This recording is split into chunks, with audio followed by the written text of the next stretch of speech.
ನಮಸ್ಕಾರ ವೀಕ್ಷಕರೇ, ಈ ಸಂದರ್ಶನದಲ್ಲಿ ತುಮಕೂರು ಜಿಲ್ಲೆಯ ತುಮಕೂರು ತಾಲ್ಲೂಕಿನ ವಾರ್ಡ್ ನಂಬರ್ 16ರಲ್ಲಿ ವಾಸವಾದಂತಹ ಬೆಸ್ಕಾಂ ನಾಮಿನೇಟೆಡ್ ಸದಸ್ಯರು ಹಾಗೂ ಇಂಡಿಯನ್ ನ್ಯಾಷನಲ್ ಕಾಂಗ್ರೆಸ್ಸಿನ ಸಕ್ರಿಯ ಸದಸ್ಯರಾದಂತಹ ಶ್ರೀ ಮಾನ್ಯ ಅತೀಫುಲ್ಲಾನವರು ನಮ್ಮ ಉಪಸ್ಥಿತಿಯಲ್ಲಿ ಸೈಯದ್ ಅತೀಫುಲ್ಲಾನವರು ನಮ್ಮ ಉಪಸ್ಥಿತಿಯಲ್ಲಿದ್ದಾರೆ. ಇವರಿಗೆ ತಮ್ಮೆಲ್ಲರ ಪರವಾಗಿ ಹಾಗೂ ನಮ್ಮ politiciansindia.com ಪರವಾಗಿ ಹಾರ್ದಿಕ ಸ್ವಾಗತ. ನಮಸ್ಕಾರ ಸರ್, ನಮ್ಮ ಮಾತುಗಳನ್ನು ಪ್ರಾರಂಭಕ್ಕಿಂತ ಮುಂಚಿತವಾಗಿ ತಮ್ಮ ಕಿರು ಪರಿಚಯವನ್ನು ನಮ್ಮ ವೀಕ್ಷಕರಿಗೆ ಕೊಡಬೇಕಂತ ಕೇಳಿಕೊಳ್ಳಿ. ಸರ್ ನಮಸ್ಕಾರ. ನನ್ನ ಜನರಿಗೆ ಎಲ್ಲ ನನ್ನಿಂದ ಒಂದು ಶುಭಾಶಯ ಐತೆ. ನೀವು ಬಂದಿದ್ದೀರಾ ಮೀಡಿಯಾ ಅವರು, ಅದಕ್ಕೋಸ್ಕರ ನಾನು ಮಾತಾಡಿದ್ದೀನಿ. ತುಂಬಾ ಸಂತೋಷ ಪಡ್ತೀನಿ. ಹೌದು ಸರಿ, ತಾವು ತಮ್ಮ ಕಿರು ಪರಿಚಯವನ್ನು ನಮ್ಮ ವೀಕ್ಷಕರಿಗೆ ಕೊಡಬೇಕಂತ ಕೇಳಿದ್ದೇನೆ. ನಾನು ಸೈಯದ್ ಆತಿಫುಲ್ಲಾ ಅಂತ. ನಾವು ವಾರ್ಡ್ ನಂಬರ್ 16ರಿಂದ ಇದ್ದೀವಿ. ವಾರ್ಡ್ ನಂಬರ್ 16 ಬಂದು ನಾನು ಒಂದು 2 ವರ್ಷದಿಂದ ನಮ್ಮ ಬೆಸ್ಕಾಂ ಸಲಹೆ ಸಮಿತಿಯಿಂದ ನಮ್ಮ MLA ಅವರು ಡಾಕ್ಟರ್ ರಫೀಕ್ ಅಹಮದ್ ಅವರು ಶಾಸಕರಾದ ನಮಗೆ ಸೆಲೆಕ್ಟ್ ಮಾಡಿ ನಮಗೆ ಒಂದು ಸಲಹೆ ಸಮಿತಿ ಮಾಡಿ ನಮಗೆ ಒಂದು ನಮ್ಮ ವಾರ್ಡ್ಗೆ ಏನು ಸಮಸ್ಯೆ ಐತೆ ಅದಕ್ಕೋಸ್ಕರ ನಾವು ಮಾಡಿ ಅದಕ್ಕೋಸ್ಕರ ನಮಗೆ ಸೆಲೆಕ್ಟ್ ಮಾಡೋರೆ ನಮ್ಮ ಶಾಸಕರು ಡಾಕ್ಟರ್ ರಫೀಕ್ ಅಹಮದ್ ಅವರು. ಅದರಿಂದ ಮುಂಚೆನೂ ನಮ್ಮ ಎಕ್ಸ್ MLA ಶಫಿ ಅಹಮದ್ ಅವರು, ಈಗ ತುಮಕೂರು DCC ಪ್ರೆಸಿಡೆಂಟ್ ಅವರು ನಮಗೆ ಮೊದಲಿಂದಾನು ನಮ್ಮ ರಾಜಕೀಯಕ್ಕೆ ತಗೊಂಬರಕ್ಕೆ ನಮಗೆ ಮೊದಲಿಂದ ಅವರು ಸಪೋರ್ಟ್ ಮಾಡಿ ಇದು ಮಾಡೋರೆ. ಆಮೇಲೆ ಅವ್ರ ಮಗ ನಮ್ಮ ಆಫ್ತಾಬ್ ಶಫಿ ಅಹಮದ್ ಸಾಬ್ ಅವ್ರ ಮಗ ಆಫ್ತಾಬ್ ಅಹಮದ್ ಅವರು ಚೇರ್ಮನ್ ಅವರೆಲ್ಲ ನಮಗೆ ಇದು ಮಾಡಿ ಸೆಲೆಕ್ಟ್ ಮಾಡಿ ಒಂದು ನಮ್ಮ ವಾರ್ಡ್ಗೆ ಏನು ಅವಕಾಶ ಬೇಕು, ಈಗ ಕರೆಂಟಿಂದ ಇರ್ಬೋದು, ರೇಷನ್ ಕಾರ್ಡ್ದೇ ಇರ್ಬೋದು, ಏನೈತೆ ಅದು ಜನಗೋಸ್ಕರ ನಾವು ಅನೇಕ ರೀತಿಯಿಂದ ತಮಗೆ ಸಹಾಯವನ್ನು ಮಾಡಿದ್ದಾರೆ. ಬಟ್ ಆದ್ರೂ ಕೂಡ ನಾನು ಒಂದು ಸ್ವಲ್ಪ ಮತ್ತೆ ವಾಪಸ್ ಬ್ಯಾಕಿಗೆ ಹೋಗ್ತಾ ಇದ್ದೀನಿ. ತಮ್ಮ ಒಂದು ಕಿರು ಪರಿಚಯಲ್ಲಿ ತಮ್ಮ ತಂದೆಯಿಂದ ತಮ್ಮ ತಾಯಿ ಹೆಸರು ಮತ್ತೆ ನಿಮ್ಮ ಹುಟ್ಟಿದ ದಿನಾಂಕ ದಯವಿಟ್ಟು ನಮ್ಮ ವೀಕ್ಷಕರಿಗೆ ಸಂಪೂರ್ಣವಾಗಿ ಹೇಳಬೇಕಂತ ಕೇಳಿದ್ದೀನಿ. ಅದರಿಂದ ಸ್ವಲ್ಪ ಮುಂಚೆ ನಮ್ಮ ವಾರ್ಡ್ರಿಂದ ಒಬ್ರು ಕನ್ನಡ ಸ್ವಲ್ಪ ಕಮ್ಮಿ ಬರುತ್ತೆ, ಉರ್ದು ಮತ್ತೆ ಹಿಂದಿನಲ್ಲಿ ಮಾತಾಡಕ್ಕೆ ನಾನು ತೊಂದರೆ ಇಲ್ಲ, ಯಾವುದೇ ಭಾಷೆಯಲ್ಲಿ ತಾವು ಮಾತಾಡ್ಕೋಬಹುದು. ಯಾಕಂದ್ರೆ ನಮ್ಮ ದೇಶದಲ್ಲಿ ಅನೇಕ ಭಾಷೆಗಳನ್ನು ಮಾಡ್ತಾ ಇರೋದ್ರಿಂದ ನಾವು ಈ ಸಂದರ್ಶನ ಬರೀ ಕರ್ನಾಟಕದಲ್ಲಿ ನಡೆಸ್ತಕ್ಕಂಥದ್ದೇ ಅಲ್ಲ, ಟೋಟಲ್ ಆಲ್ ಓವರ್ ಇಂಡಿಯಾ ಮತ್ತೆ ಆಲ್ ಓವರ್ ವರ್ಲ್ಡ್ ಅಲ್ಲಿ ನಿಮ್ಮ ಪ್ರದರ್ಶನವನ್ನು ಮಾಡ್ತಾ ಇದೀವಿ. ತಾವು ಹಿಂದಿ, ಕನ್ನಡ ಯಾವುದೇ ಭಾಷೆಯಲ್ಲಿ, ನಮ್ಮ ದೇಶದಲ್ಲಿ ಇರ್ತಕ್ಕಂಥ ಯಾವುದೇ ಭಾಷೆಯಲ್ಲಿ ಆರಾಮಾಗಿ ಮಾತಾಡಬಹುದು. ತಾವು ನಮಗೆ ರಿಕ್ವೆಸ್ಟ್ ಹೇಳಿದ್ದೀರಾ ಹಿಂದಿ ಭಾಷೆಯಲ್ಲಿ ಅಥವಾ ಉರ್ದು ಭಾಷೆಯಲ್ಲಿ ತಾವು ಮಾತನಾಡಲಿಕ್ಕೆ ತಯಾರಾಗಿದ್ದಾರೆ. ಹಾಗಾಗಿ ನಾನು ನಿಮಗೆ ಹಿಂದಿ ಭಾಷೆಯಲ್ಲಿ ತಮಗೆ ನಮ್ಮ ಕಡೆ ಬರ್ತಾ ಇದ್ದೀನಿ. आपके अपने वालिदैन के नाम के साथ साथ में आप अपना जन्मदिन का डेट के साथ हमारे दर्शकों को आप बताने की ये करना चाहते हैं. मैं हमारे वालिद साहब सैयद शबीर साहब मरहूम जी, उनका बेटा हूँ मैं, बड़ा बेटा घर से अल्हम्दुलिल्लाह जी. हमारे अम्मी जाना को अफजल उन्नीस साहब को जी, हमें पहले से टुमकुर में 600 पैदाइश भी हमारी टुमकुर कुछ है जी जी. 1 जून 6वां महीना 1 तारीख जून 1980 के महीने में पैदाइश को है. हमें पूरे फैमिली आपको 4 हिस्सा में 3 भाई 1 बहन है. सो जी, वही बड़ा बेटा घर का, उसमें आप ही बड़े हैं. वही अच्छा. बड़ा फर्जंद जी. हमारे वालिद उनका वालिदा हमें सभी पूरा कम फैमिली से चाको तो क्या भी पैसे ऐसे क्या भी नहीं.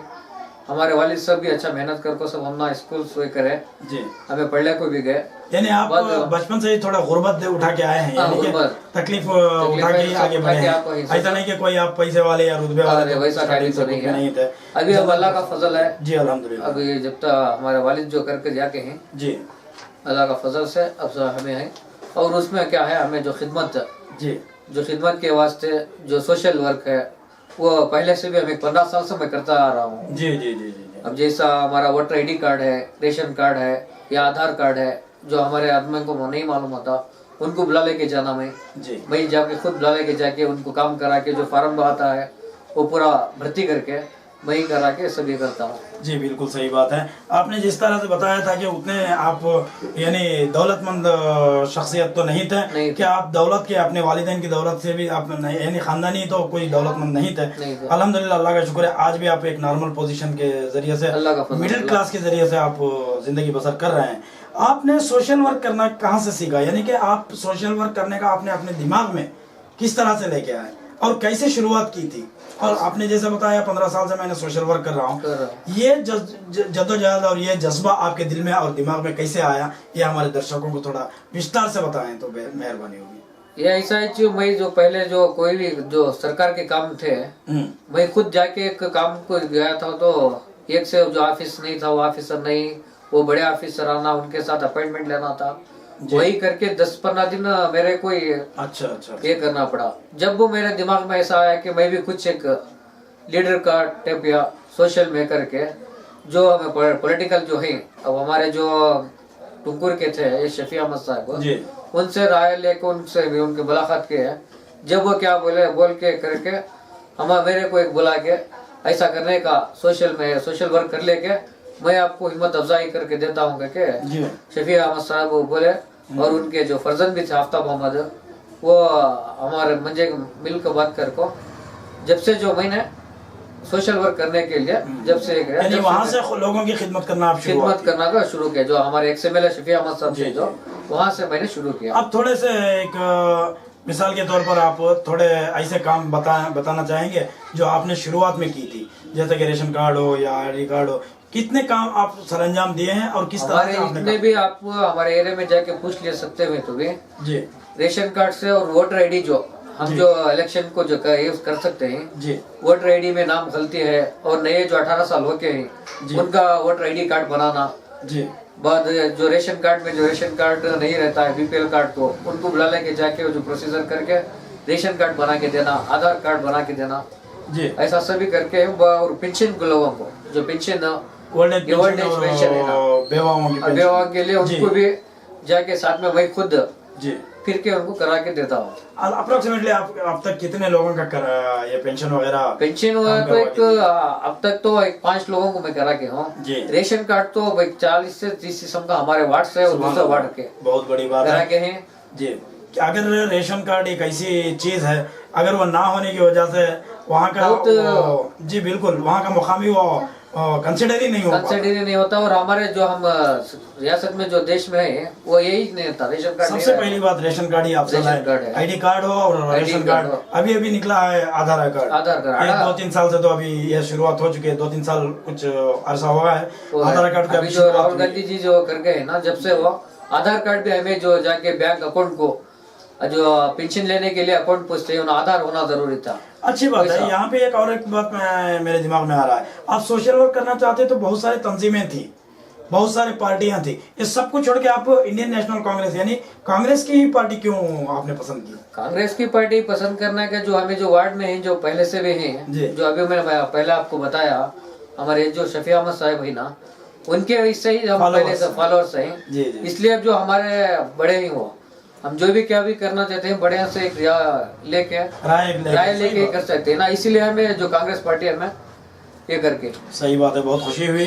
अच्छा, आपने जिस तरह से बताया हमें, हमारे दर्शकों को ने भी आपकी बात सुन रहे हैं, तो ये राशन कार्ड हो, आईडी कार्ड हो, आधार कार्ड हो, ये आप जो खिदमत अंजाम देके किए हैं, ये बहुत अच्छी बात है, बहुत अच्छा काम कर रहे हैं आप। उसके बावजूद ये छोटे छोटे बच्चों को जो कॉलेज स्कूल्स को जाना चाहते थे नहीं जा पा रहे हैं, गुर्बत की वजह से हो या गरीबी की वजह से या कहीं उनके घरों के हालात सही नहीं होने की वजह से या बच्चों को खुद मन नहीं था तो वो कहीं जाके काम काज कर रहे थे, इन लोगों को सरकार ने चुन चुन के पकड़ के एजुकेशन करवाने की तरफ तवज्जो देने की बात कर रही थी। आप भी यहाँ के इस एरिया के एक लीडर होने के बावजूद आप एक सोशल वर्क यानी लोगों की खिदमत 15 साल से करते आए हैं, आप इन लोगों के पास गए थे या जाके उनको समझा बुझा के स्कूल्स वगैरह में? अभी जो स्कूल के जो रजा थे जो उससे रजा में छम क्या अभी जो स्कूल ओपन करते हैं ना, जी बिल्कुल, एक बार हम पहले ये में जो हमारे सर्वे करके रहते हैं जो वार्ड को, इनको जाके हमें स्कूल को जमाना, आंगनबाड़ी में जाना, फर्स्ट आंगनवाड़ी को भेजना।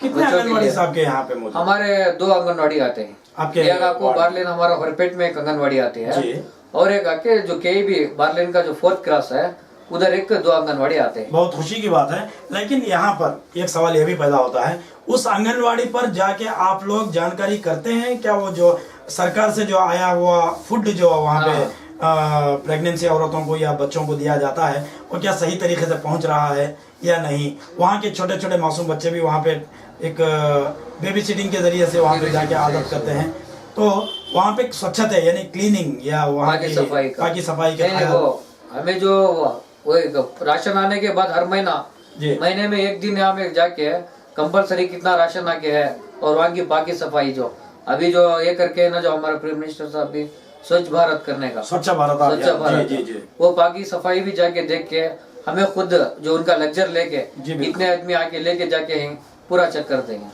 करते रहते हैं, चेक करते रहते बहुत हैं। बड़ी बात है, यही तो हमें जानना था।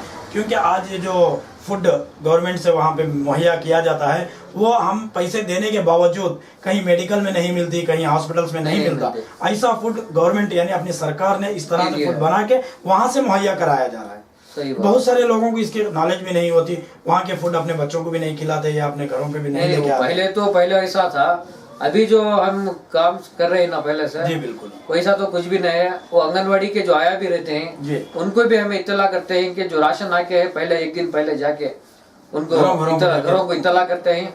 हमें खुद जाके जो कितने हैं जो उनका लेक्चर में लिखे रहते हैं, ऐसे दिन राशन आके लेके जाओ का जी बोलते हैं। अच्छा, आपकी खिदमत अंजाम देने में हमें एक खबर आई हुई थी, उसके तहत मैं आपको एक फोन कर ये बात करना चाह रहा हूँ। आपके जब शफीउल्लाह साहब एमएलए थे, उस वक्त के ऑनरेबल प्राइम मिनिस्टर ये थे, सॉरी एमएलए साहब थे, उस वक्त के दौर में आपने कहीं एक आंखों का इलाज के लिए मुफ्त में ये मुहैया कराए थे, कैंप चलाए थे, और कोई हार्ट स्पेशलिस्ट के लिए भी एक मुहैया किया था। क्या उस दौर में आप भी इन्वॉल्वमेंट थे उसमें, और कितने लोगों को आपकी तरफ से इसका फायदा उठाए थे?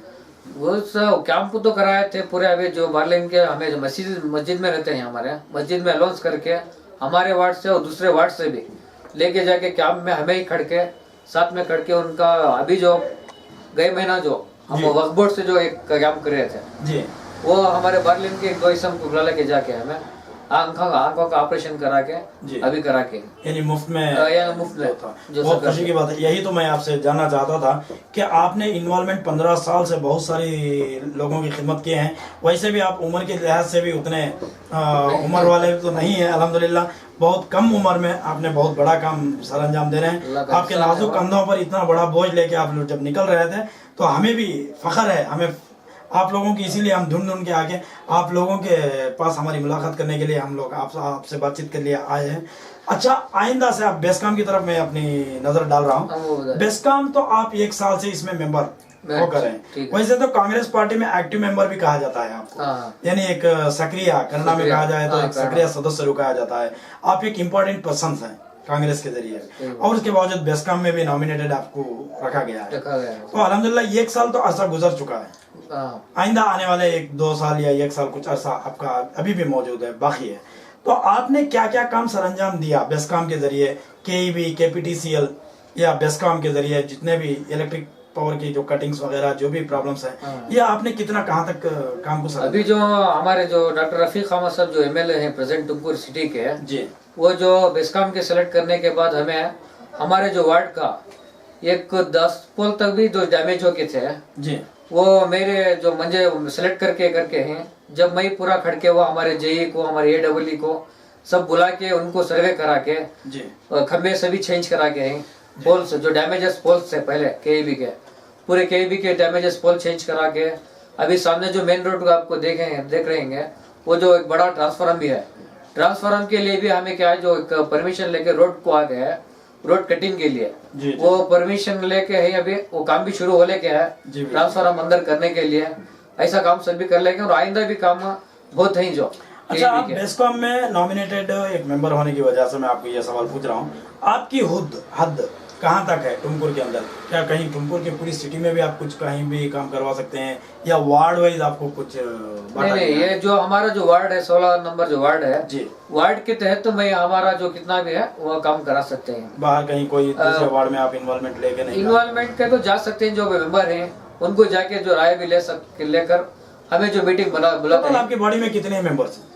हमारे टोटल मेंबर आपको 30 मेंबर्स हैं। 30 मेंबर्स 36 वार्ड रहने के बावजूद 30 मेंबर्स बांट के काम कर रहे हैं। तो बहुत अच्छी बात है, ये ना बहुत बड़ी इंफॉर्मेशन आपने हमारे दर्शकों को दी है। अल्लाह से हम दुआ भी करते हैं कि आपके सारे कामों को और अच्छा, आप और क्या क्या काम सरअंजाम देने के खातिर अपने प्लान में रखे हुए हैं? जैसा कि आपने बताया कि वो जो ट्रांसफार्मर टीसीस जो होते हैं, टीसी ट्रांसफार्मर जो होते हैं उसको निकाल के साइड में करना चाहते हैं। ऐसे तो कई मसाजिदों के सामने या स्कूल्स के सामने भी बहुत सारी जगहों पर आज भी मौजूद है। नहीं, आज भी मौजूद है। वो हमें जो सर्वे करके हैं जो अभी मुझसे पहले वो है आपको ओरपेट को करना स्कूल है, स्कूल के सामने जो ट्रांसफार्मर है जी, जो ट्रांसफार्मर के लिए हमें पहले वो क्या ऐसा केईबी का काम जो है जी जी इमीडिएट उठा के बाजू रखने का नहीं है जी बिल्कुल। अब है तो करंट का भी हमें जो परमिशन लेके करंट ऑफ करते हैं इतने घंटे पहले जो पेपर में दे के करते हैं, बाद जो दूसरे नए से खंबे के सब ये कर लेके जी उसको क्या है बाद में जो ये कर सकते हैं जे एकाएक जो जाके क्या है नहीं ऐसे तो नहीं क्या एकदम वो तो नहीं चले के तो है वो। अब यहाँ पे बेस्कॉम, सबसे पहली बात मैं आपसे ये भी एक जानकारी लेना चाहता हूँ। सबसे पहले जो हम लोग देखे आए हैं केईबी जाना कर देते थे, उसके बाद अचानक से केपीटीसीएल का दौर शुरू हुआ। आज तो बेस्कॉम का मार्केट सब जगह चल रहा है। बेस्कॉम तो इन तीनों में बेहतरीन ऑप्शनों में जो काम हो रहा है, या आपकी राय से कौन सी जगह पे काम अच्छा चल रहा है? क्या उस वक्त केईबी के दौर में अच्छा था माहौल, क्या केपीटीसीएल के दौर में माहौल अच्छा था, या बेस्कॉम के जरिए जो काम किया जा रहा है ये काम अच्छा है? आप इसके मेरी राय से जो पहले जो केईबी थे उससे तो बेस्कॉम आने के बाद अच्छा काम चल रहा है जी। ठीक है। तो बेस्कॉम आने के बाद ऐसा ऐसा जो फैसिलिटीज करके हैं, जो मिशनरीज आके हैं, और जो हमारे जैसे वार्ड को सेलेक्ट करके जो एक वार्ड से एक आदमी को जो सेलेक्ट करके हैं राय लेने के लिए, अभी एकदम करंट गया, अभी इधर देखे कि इधर शॉर्ट सर्किट हो गया। जब भी क्या करते हैं हम जो हमारे बेस्कॉम के इंजीनियर से जेई है या AEE हमें इनको तुरंत ऐसा फोन करके सब ऐसी की जगह ट्रांसफार्मर की जगह ऐसा शॉर्ट सर्किट हो गया, करंट जाके कहते वो क्या है फौरन जब आके उधर ये करके 1-2-3 घंटे में होने का काम जी आधे 15 मिनट में 10 आधे घंटे में मुमकिन कर देते हैं। यानी सर्विस बहुत फास्ट चल रही है। सर्विस जो फास्ट पहले ऐसा था कि लाइनमैन को हम ढूंढना पड़ता था, वो आके कहाँ कटुआ के कहाँ ढाली पड़ा झाड़ का, हम लोग जाके उनको रिक्वेस्ट करके साथ में लेके जाना था, सारा दिन इसी में गुजर जाता। इसी में गुजर जाता। आज सिर्फ एक कॉल करो, कॉल करके जो अभी जो हमारे रफीक अहमद साहब जो करके हैं और हमारे जो बेस्कॉम के जो इंजीनियर्स भी हैं वो भी हमारे को अच्छा कोऑपरेट करके इन्फॉर्म करके हमें हमारी बात करते जरिए आगे वो प्रॉब्लम का हम सॉल्व करके देते हैं। जी बिल्कुल, बहुत अच्छी बात कही आपने। वक्त की कमी की नज़ाकत को समझते हुए मैं अपने बात को थोड़ा सा मुख्तसर करते हुए और मैं अच्छा आपके जो कामकाज जो कर रहे थे, अभी आपने जो बताया कि इतने सारे काम करना बाकी है, ये काम अंदाजन आपके सर्विस में यानी कि आपके आने वाले 1 साल या 1.5 साल का जो अरसा है, 1.5-2 साल का कुछ अरसा है, इसमें क्या मुकम्मल हो जाएगा या होने के चांसेस है? इंशाल्लाह हो जाएगा, हमें तो उम्मीद है। अभी 2 साल तो है, अभी 2 साल में अभी देखते हैं इतना इम्प्रूवमेंट करके हैं। नहीं वैसे तो 1 साल में हम भी अभी नजर आ रहा है। जो हमारा वार्ड आप आके देखे हैं उससे 20 साल पहले जो रोड नहीं थे, ड्रेन नहीं थे, जी बिल्कुल वैसे सब हुए थे। जब मैं हमें सब ये करके बोलने में से हमारे रफीक अहमद साहब MLA साहब को बुला के हम उनको सर्वे करा के करते जरिए जो ड्रेन का या टार रोड का रोड साफ सभी हो गई। ऐसा इंशाल्लाह अभी 2 साल है, 2 साल में अच्छा भी काम इंशाल्लाह हमें जो सोच ले रखे उससे भी ज्यादा हमारे MLA साहब के हिस्से हमें करने की कोशिश करेंगे इंशाल्लाह। बहुत अच्छी बात है। और मैं और दोबारा आखिरी सवाल की तरफ अपने तवज्जो लेते हुए अपनी बात को खत्म करना चाहता हूँ। ಕೊನೆಯಾಗಿ ಮತ್ತೆ ಒಂದ್ಸಲಿ ನಾನು ಕನ್ನಡದಲ್ಲಿ ತಮಗೆ ಬರ್ತಾ ಇದ್ದೀನಿ। ಕೊನೆಯಾಗಿ ನಾನು ಈ ಪ್ರಶ್ನೆಗಳನ್ನು ತಮಗೆ ಕೇಳ್ತಾ ಇರೋದು, ಇಷ್ಟೆಲ್ಲ ತಾವು ರಾಜಕೀಯದಲ್ಲಿ ಮತ್ತೆ ಸಮಾಜ ಸೇವೆಗಳನ್ನು ಮಾಡುತ್ತಾ ಇವತ್ತು ಬೆಸ್ಕಾಂ ನಾಮಿನೇಟೆಡ್ ಕೌನ್ಸಿಲರ್ ಆಗಿದ್ದೀರಾ, ತಾವೇ ಹೇಳಿದ ಪ್ರಕಾರ ಶಫಿ ಅಹಮದ್ ಅವರೆಲ್ಲ ತಮಗೆ ಸಹಕರಿಸಿದ್ದಾರೆ ಅಂತ ಹೇಳ್ಬಿಟ್ಟು, ಆದರೂ ನೀವು ಪ್ರತಿಯೊಬ್ಬರು ಮನುಷ್ಯರಿಗೂ ಪ್ರತಿಯೊಂದು ಲೈಫಲ್ಲಿ ಗುರುಗಳು ಅಂತ ಹೇಳ್ಬಿಟ್ಟು ಇದ್ದೇ ಇರುತ್ತೆ, ಯಾವುದೇ ಕೆಲಸಕ್ಕೆ ಆಗಿರಲಿ ಯಾವುದೇ ಒಂದು ವಿದ್ಯಾದಲ್ಲಿ ಆಗಿರಲಿ। ನಿಮ್ಮ ಈ ರಾಜಕೀಯ ಜೀವನದಲ್ಲಿ ನಮ್ಮ ವೀಕ್ಷಕರಿಗೆ ಒಂದು ಸ್ವಲ್ಪ ವಿಸ್ತಾರವಾಗಿ ತಿಳಿಸಿ ಅಂತ ಕೇಳ್ತಾ ಇದ್ದೀನಿ। ನಿಮ್ಮ ಈ ರಾಜಕೀಯ ಜೀವನದಲ್ಲಿ ತಮಗೂ ಯಾರಾದರೂ ಗುರುಗಳು ಇದ್ದಾರಾ? ಇದ್ರೆ ಯಾರಿದ್ದಾರೆ ಅಂತ ತಾವು ಯಾರಿಗೆ ಬಯಸುತ್ತೀರಾ ಗುರುಗಳು? ನಮ್ಮ ಗುರುಗಳು ಬಂದು ಬಿಟ್ಟು ನಾನು ಅದ್ರ ಮುಂಚೆನೆ ನಿಮ್ಗೆ ಹೇಳಿದೆ ವೀಕ್ಷಕರಿಗೆ, ನಮ್ಮ ಶಫಿ ಅಹಮದ್ ಸಾಹೇಬ್ ಅವರು ನಮ್ಮ ಗುರುಗಳು ಅವರೇ।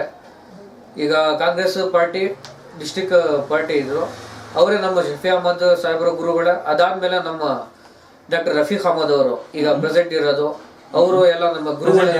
ಪ್ರೆಸೆಂಟ್ MLA ಅವರು ತುಮಕೂರು ಸಿಟಿದು ಡಾಕ್ಟರ್ ರಫೀಕ್ ಅಹಮದ್ ಅವರು ನಮ್ಮ ಗುರುಗಳೇನೆ। ಅದರಿಂದ ನಿಮ್ಗೆ ಹೇಳಿದ್ದೀನಿ, ಶಫಿ ಅಹಮದ್ ಸಾಹೇಬ್ ಅವರು ನಮ್ಗೆ ಗುರುಗಳು ಆಗಿರೋದು, ಅವ್ರ ಮುಖಾಂತರ ನಾವು ಈಗ ಎಲ್ಲ ಬಂದು ಈ ನಮ್ಗೆ ಈಗ ನಿಮ್ಮ ಮಾತಾಡಕ್ಕೆ ಇದು ಮಾಡ್ತಾ ಇರೋದು ತುಂಬಾ ಸಂತೋಷ ಆಯ್ತು। ತಾವು ಗುರುಗಳು ಅಂತ ಹೇಳ್ಬಿಟ್ಟು 3 ಜನರಿಗೆ ಹೆಸರುಗಳನ್ನು ತಗೊಂಡಿದ್ದೀರಾ। ಒಂದು Rafeeq Ahmed present MLA doctor Rafeeq Ahmed sir ಅವರು, ಮತ್ತೆ ಮಾಜಿ MLA ಆದ ಶಫಿ ಅಹಮದ್ ಸರ್, ಮತ್ತೆ ಇತ್ತೀಚೆಗೆ ಇರೋದಂತ ಅವ್ರ ಮಗ ಆಫ್ತಾಬ್ ಅವರು ಕಾಂಗ್ರೆಸ್ ಅವರು ಆಫ್ತಾಬ್ ಅವರು ನಮ್ಮ ಗುರುಗಳನ್ನ ತಾವು 3 ಜನ ಹೆಸರುಗಳನ್ನು ತಗೊಂಡಿದ್ದೀರಾ. ಇವರು ಸದಾ ನಿಮಗೆ ಗುರುಗಳು, ಒಳ್ಳೆ ಮಾರ್ಗದರ್ಶನವನ್ನು, ಒಳ್ಳೆ ಕೆಲಸ ಕಾರ್ಯಗಳ ಬಗ್ಗೆ ತಮಗೆ ಸಹಕಾರ ಮತ್ತೆ ಮಾತುಗಳನ್ನು, ಒಳ್ಳೆ ವಿಚಾರಗಳನ್ನು ತಮಗೆ ತಿಳಿಸಿ ಕೆಲಸ ಕಾರ್ಯದ ಬಗ್ಗೆ ಹೇಳ್ಕೊಡ್ತಾ ಇದ್ದಾರೆ ಅಂತೇಳಿ ನಾವು ಕೇಳಿದ್ದೀರಾ. ತುಂಬಾ ಸಂತೋಷ ಆಯಿತು. ಅನೇಕ ರೀತಿಯಿಂದ ಅನೇಕ ಮಾತುಗಳನ್ನು ತಮ್ಮ ಹತ್ರ ಮಾತಾಡೋಣ ಅನ್ನಿಸ್ತಾ ಇತ್ತು. ಆದರೂ ಸಮಯ ಬಹಳ ಕಡಿಮೆ ಇರೋದ್ರಿಂದ ನಮ್ಮ ಮಾತುಗಳನ್ನು ಇಲ್ಲಿಗೆ ಮುಕ್ತಾಯ ಮಾಡಿ ನಮ್ಮ ವೀಕ್ಷಕರ ಪರವಾಗಿ ಹಾಗೂ ನಮ್ಮ politiciansindia.com ನ್ಯಾಷನಲ್ ಪೊಲಿಟಿಕ್ಸ್ ಇನ್ ಪರವಾಗಿ ತಮಗೆ ಅಭಿನಂದನೆಗಳನ್ನು ಸಲ್ಲಿಸುತ್ತೇವೆ. ನಮಸ್ಕಾರ. ವೀಕ್ಷಕರೇ, ತಾವು ಮಾತುಗಳನ್ನು ಕೇಳಿದ್ರಿ. ಸೈಯದ್ ಅತೀಫುಲ್ಲಾ ಅವರ ಮಾತುಗಳನ್ನು ತಾವು ಕೇಳಿದ್ರಿ. ಇನ್ನಷ್ಟು ವಿವರಗಳನ್ನು, ಇನ್ನಷ್ಟು ಸುದ್ದಿಗಳನ್ನು ಇವರ ಬಗ್ಗೆ ತಿಳಿಯಲು ಲಾಗ್ ಆನ್ ಮಾಡಿ www.politiciansindia.com. ಜೈ ಹಿಂದ್, ಜೈ ಕರ್ನಾಟಕ.